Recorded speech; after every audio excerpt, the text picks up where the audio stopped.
Bugünkü icra beradigan xonadonimiz Urganch shahar elektroseti yanında yangi qurilgan binomiz ikkinchi qavatida hamma sharoitiga 2 xona kvartiramiz ijara beriladi. Faqat oilaga beriladi. Ilonsiz bo'lsa, narxini hozir palonsonda turibdi, lekin uzoq muddat bo'lsa, narxini ham qaytib beriladi.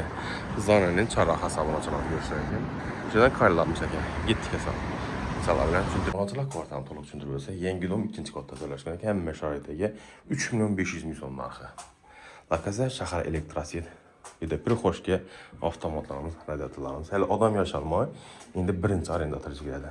Boshqa jihozlarni aytib o'tsak, 4 odamlik stulimiz, moyka, bir de kimash avtomat, idish tovoq hamma o'zimiz bor. Xonadonimiz, balkon boshxonada, bir de dok konturli kotellarimiz, havo tozalovchi.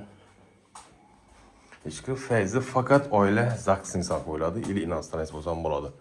Berimizda spalniy garniturlar qo'yilib o'tilgan. Hali odam umuman girmadi ekan bu shkaf. Bir de penal hamma o'zimiz bor ekan. Sanuzulida sharoitlar bor. Kafirma 100%, balli, tushirkalari, unitaz, vanna, rakovinamiz bor. Mehmonxonamizda hamma sharoitga ega. Medan ham balkonimiz bor, perda, kondisioner, bir de xontaxta hamda televizorlarimiz bor. Lokatsiya ham birisida Manish shahar elektroseti 99 074 46 41 ili 91 423 06 aloqa ochkasi. Sog' bo'linglar, omon bo'linglar.